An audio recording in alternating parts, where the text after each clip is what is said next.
ಏನು ಹೇಳ್ಕೊಂಡಿದ್ರು ಸರ್? ಇತ್ತೀಚೆಗೆ ಯಾವ ಮಾತಾಡಿದ್ರು? ನಾನು ಶುಕ್ರವಾರ ದಿವಸ ಸರ್ ಮಾಡೋ ಆಸೆ ಇತ್ತು. ಅದೇ ದಿವಸ ಅದೇ ಕೊರಗಿನಲ್ಲಿದ್ದ ನಾವು ಮದುವೆ ಮಾಡ್ಕೊಂಡು ಹೋಗಪ್ಪ ಇಲ್ಲಿ ಬಂದ್ಬಿಡು.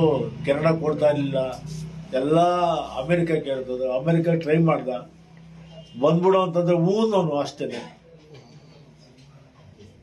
ಸರ್ಕಾರ ಏನಾದರೂ ಮಾತುಕತೆ ಯಾರು ನಮ್ಮ ಪ್ರತಿನಿಧಿಗಳು ಮಾಡೋರ ಫೋನ್ಗೇನು? ಇಲ್ಲ ಸರ್ಕಾರಕ್ಕೆ ಒಂದು ರಿಕ್ವೆಸ್ಟ್ ಮಾಡಿ, ಅದೇ ನಮಗೆ ಪಾರ್ಥಿವ ಶರೀರ ಒಂದು ನಮ್ಮ ಮಾತೃಭೂಮಿಯಲ್ಲಿ ಅಂತ ಸಂಸ್ಕಾರ ಮಾಡಿದ್ರೆ ನಮಗಿರೋ ಒಬ್ಬನೇ ಮಗ ಅದನ್ನು ಪುಣ್ಯ ಕಟ್ಕೊಂತೀವಿ. ನಮ್ಮ ಮಾತೃಭೂಮಿಯಲ್ಲಿ ಮಾಡಿದ್ರು ಒಂದೊಂದು ಇದಿರ್ತದೆ.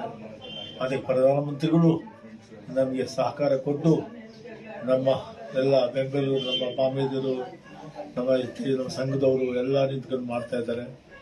ಅದಕ್ಕೆ ನಾವು ಅವರಿಗೆಲ್ಲ ಕೃತಜ್ಞತೆ ಸಲ್ಲಿಸ್ತೀವಿ. ನಾವು ಅಂತ ಅನ್ಕೊಂಡಿದ್ದು ಈ ರೀತಿ ಘಟನೆ ಆಗ್ತಿದ್ದು ನಾವು ಕನಸಲ್ಲೂ ಅನ್ಕೊಂಡಿದ್ದೀವಿ.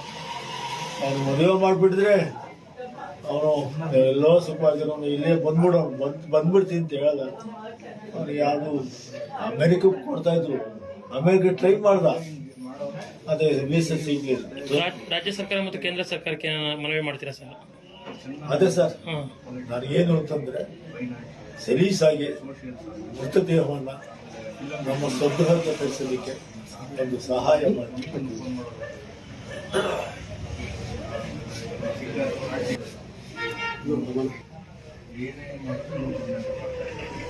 ನೀವೇನು